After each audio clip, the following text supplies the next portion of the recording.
Hi అండి, welcome back to Warangal వంటలు. ఈరోజు మన రెసిపీ వచ్చేసి సూపర్ టేస్టీ చికెన్ ఫ్రై. ఈ చికెన్ ఫ్రైని చేయడానికి పెద్ద టైం కూడా ఏం పట్టదు, ఈజీగా చేసుకోవచ్చు.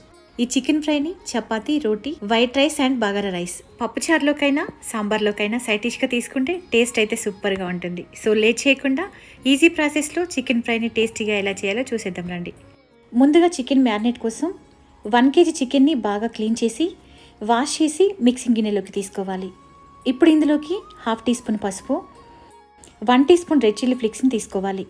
ఇందులోకి 1 teaspoon salt, 2 teaspoon అల్లం వెల్లుల్లి పేస్ట్, అరచెక్క నిమ్మరసాన్ని పిండి, నెక్స్ట్ ఇందులోకి 1 టేబుల్ స్పూన్ కారం, 1 టీ స్పూన్ ఆయిల్ వేసి ఇదంతా బాగా మిక్స్ చేసుకోవాలి. ముక్కలకు ఇలా బాగా పట్టించుకున్నాక క్యాప్ పెట్టి 1/2 అవర్ పక్కన పెట్టుకోవాలి. ఇప్పుడు స్టవ్ ఆన్ చేసి బాండిలోకి 4 టేబుల్ స్పూన్ వరకు ఆయిల్ వేసి ఆయిల్ కొంచెం వేడయ్యాక ఇందులోకి కొన్ని జీడిపప్పు పలుకులు వేసి ఫ్రై చేసుకోవాలి. ఇవి ఇలా కొంచెం కలర్ చేంజ్ అయ్యాక ఒక బౌల్లోకి తీసి పక్కన పెట్టుకోవాలి. ఇప్పుడు ఈ ఆయిల్లోకి 1 ఇంచు చెక్క, 2 ఇలాచి, 4-5 లవంగాలు, 1 బిర్యానీ ఆకు వేసి 2 మీడియం సైజులో తీసుకున్న ఉల్లిపాయ ముక్కల్ని ఇలా చిన్నగా కట్ చేసి వేసుకోవాలి. ఫ్లేమ్ని మీడియం ఫ్లేమ్లో పెట్టి ఆనియన్ లైట్ గోల్డెన్ కలర్ వచ్చే వరకు ఫ్రై చేసుకోవాలి.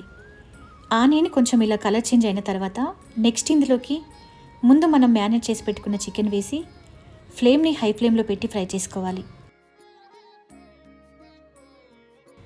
చికెన్లో నుండి వాటర్ తగ్గిపోయి ముక్కలు డ్రై అయ్యే వరకు ఒక 10 నిమిషాల వరకు ఫ్రై చేసుకోవాలి.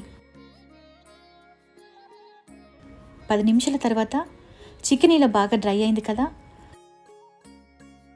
ఇప్పుడు ఇందులోకి ఇలా కట్ చేసుకున్న ఒక 4-5 పచ్చిమిర్చి, కొన్ని కరివేపాకు రెమ్మలు వేసి మరో 2-3 నిమిషాల వరకు ఫ్రై చేసుకోవాలి.